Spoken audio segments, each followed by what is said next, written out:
Welcome to Revealing the Narc. Join me as I highlight narcissistic traits in celebrities and public figures. Everything here is in my opinion and not professional advice. If you enjoy the analysis, please like and subscribe. In this video, I want to dive into a claim in a recent article about Meghan's treatment towards Harry and how there could be potential for narcissistic red flags, in my opinion. And it involves Meghan enforcing curfews to, in quotation marks, protect Harry from negative people. Let's break it all down. Before we begin, I want to mention I am not a therapist, but I've been around narcissists my entire life, and I am bringing my experience with them into the analysis of this behavior. So, according to insider reports, Meghan has been working behind the scenes to shield Harry from potential negative influences. She's concerned that in social settings with alcohol flowing, Harry might let his guard down, and that's something she reportedly wants to avoid. But is this care or is this control? Let's get into it. The article is titled, Meghan Markle Turns Protective for Prince Harry with Negative People Flowing In. Meghan Markle's change of nature towards Prince Harry has come to light, and this was published on December 12, 2024. Meghan Markle has been working behind the scenes to try and defend Prince Harry from those looking to trip him up.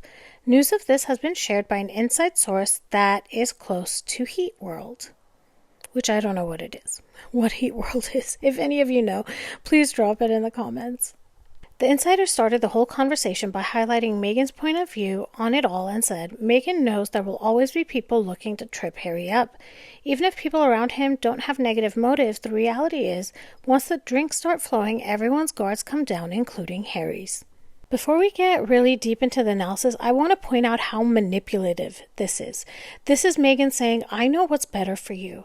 This is Meghan saying, you don't know what you're doing when you're drunk.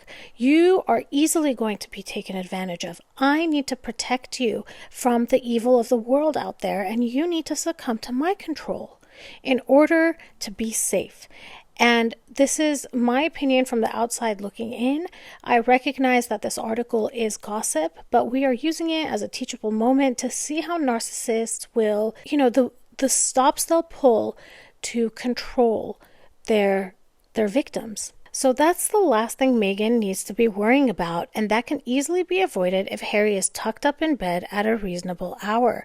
Plus, if he's back in his hotel room straight after dinner, they can video chat and he can even read the kids their bedtime stories.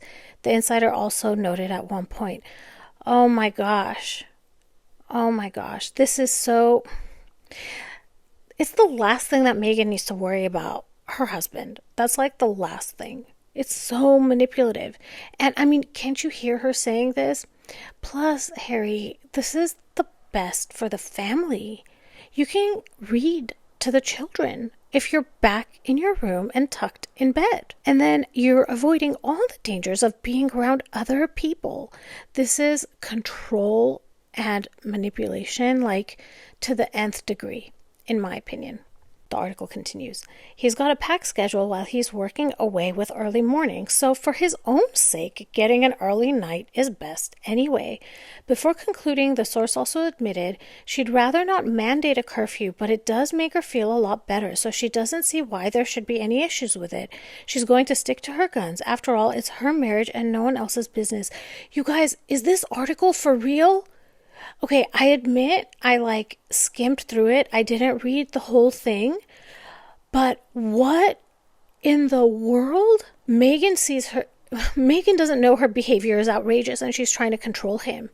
The person who supposedly, reported this to someone, do they think this is normal behavior? This is insane. So just in this section, she's telling him, you have a busy schedule, so you need to be in bed early. And I'd rather not mandate a curfew. What? This is her marriage? No, this is both of their marriage. This is... Anyways, okay, I'm going to get into the analysis now. I mean, I did a little bit because, while we were going through it, just to highlight, how much insanity that is. And I have to tell you, like I said, I skimmed through it. I didn't read the article all the way, and it is so much worse than I thought. Okay, so here are 5 behaviors from this report that I interpret as narcissistic. The first is control over his actions.